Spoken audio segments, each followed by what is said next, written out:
السلام علیکم دوستانو، څنګه یو؟ امید لرم چې ښه به یې. د پاکستان د کرکټ مینوالو ته مبارکي. زبردست خبر دوستانو، بیګا چې کوم د تاریخي لوبه شوې وه د پاکستان او د ساوث افریقې، نو زبردست او سپیشل بیټینګ پکې سیم ایوب کړی و او ورسره هغه سلمان. نو هغه خو اخیره کې داسې ښکارېده چې دا میچ د پاکستان د لاسو نه ووتو، خو ډېره زبردسته لوبه اخیره کې وشوه.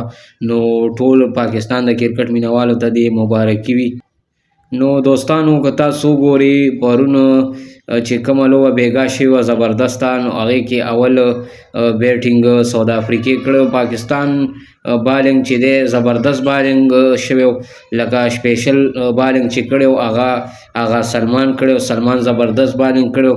نو ډېر خلک په سلمان باندې تنقید کوي، خو زه وایم چې ښه دی یار، ځکه که ستا په پس بالران وګوري نو هغې دومره وکټې اول نه وانخېستې، ټولو یو یو وکټه واخېسته. نو حارس روف پکې یو وکټ هم وانخېسته، خو بیا هم سلمان 4 وکټې واخېستې چې هغه میچ یې اټومیټک ځان ته راواړولو. او بیا ورپسې پس بالرانو لکه وکټ وانخېسته، خو بال یې لکه مطلب داسې وکړو، سخت بال یې وکړو، نو سکور یې بچ کړو.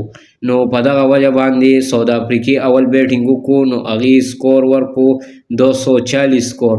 او پکې په جواب کې پاکستان ټیم دغه سیم ایوب ذمہواري واخېسته. بابر اعظم نن بیا ونه چلېدو، رضوان په 0 آوټ شو. نو دا ډېره د خفګان خبرې چې یو کپتان داسې سکور ونکړي نو ټیم باندې اثر غورځېږي. خو به هر حال نور موږ سره بیټینګ ډېر کمزوری و، او سلمان علي هغه ښه بیټینګ وکړو، زبردست بیټینګ یې اخیره کې وکړو. بالنګ هم ښه کړی او بیټینګ هم.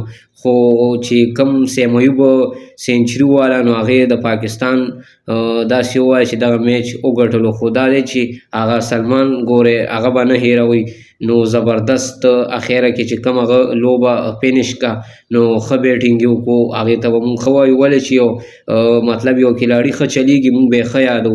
نو زبردست بیټینګ هغه سلمان وکړو. ټول د پاکستان د کرکټ مینوالو ته دې مبارکي وي. بیا هم او بله لوبه چې دا بله سبا ده زما خیال دی. نو دوستانو دغه د کرکټ معلوماتي ویډیو د ویډیو کتلو مننه. خوشحاله او آباد اوسئ. د خدای په امان.